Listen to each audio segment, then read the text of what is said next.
As I said at the top of the program, we're going to focus this week on the results of last week's election and what it might mean for education in North Carolina.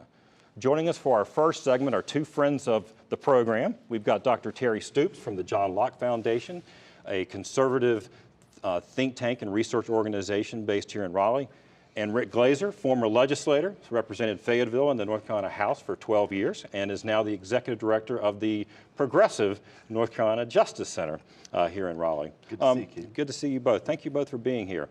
I'm going to start with you, Rick. I mentioned that you represent a sort of a more progressive view of things. I'm guessing that last week overall election results across the country weren't exactly something that were encouraging to you.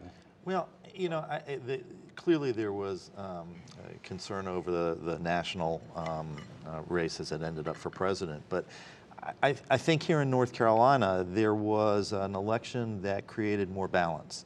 The election of Roy Cooper as governor, the addition of, looks like up to 2 seats in the North Carolina House, creating a little more balanced House.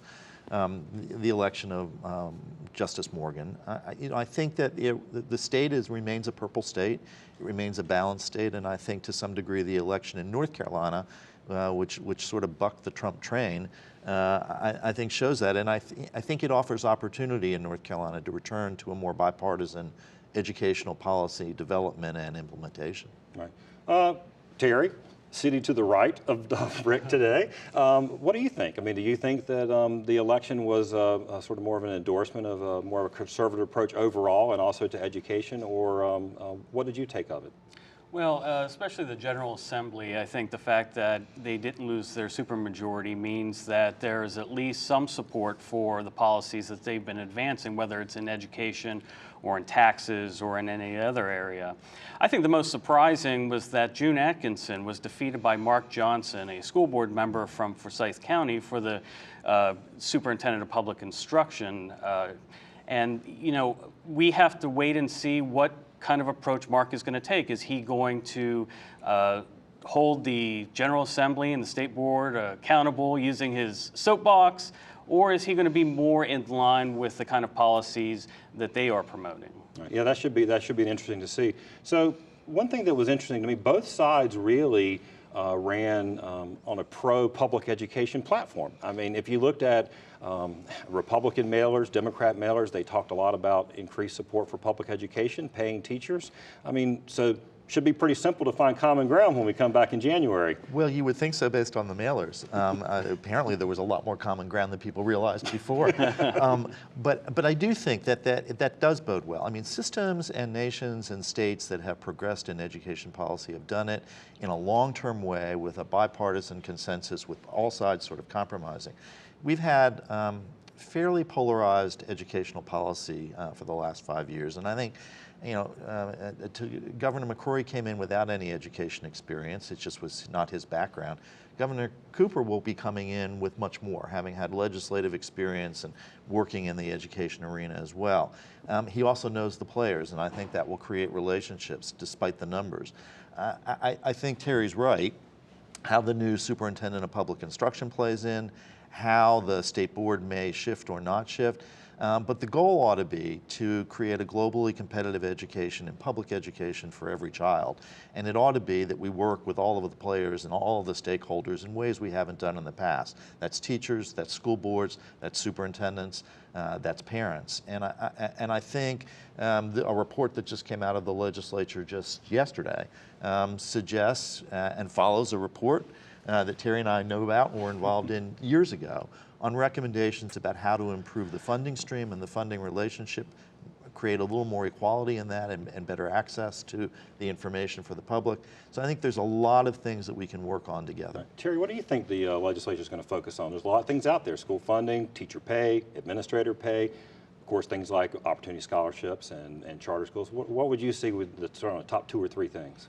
Well, I think without a doubt, there's going to be a focus on teacher pay.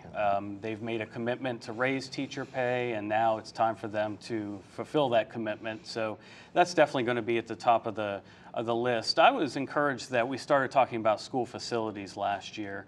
It's an issue that we haven't talked a lot about recently, but we're going to need to build classrooms, we're going to need to renovate classrooms, and we're going to have to figure out how to pay for that, especially for the rural areas that don't have much debt capacity.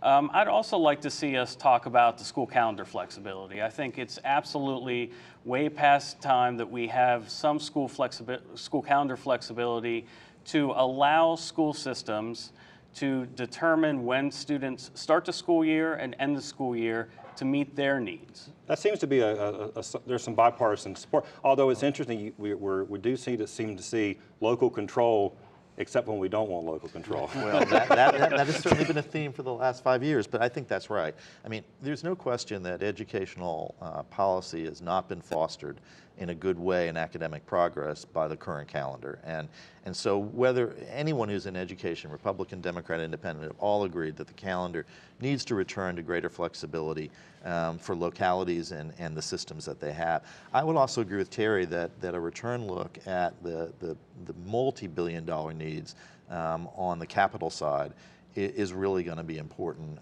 across the state for equality purposes. And I agree with him as well that teacher pay is a big issue. The question will be, are we going to proceed in teacher pay along the same theme that we have the last several years, which has caused a lot of morale problems, a lot of differential issues, and I think a relook at where we're headed, the goal may be the same, but probably we're going to have to rethink the process. Right. Terry, last word. What do you want to see? I mean, what would you like to see coming out?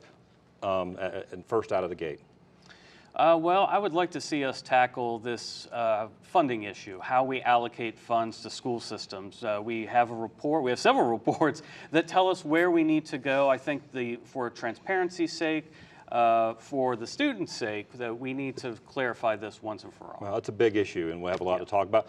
Thanks for being on today. We hope you'll come back. Thank you. Thanks. And when we come back, we're going to be joined by two guests who represent teachers and school boards. Now, as we go to break, see if you can answer this question. What was North Carolina's closest ever presidential vote?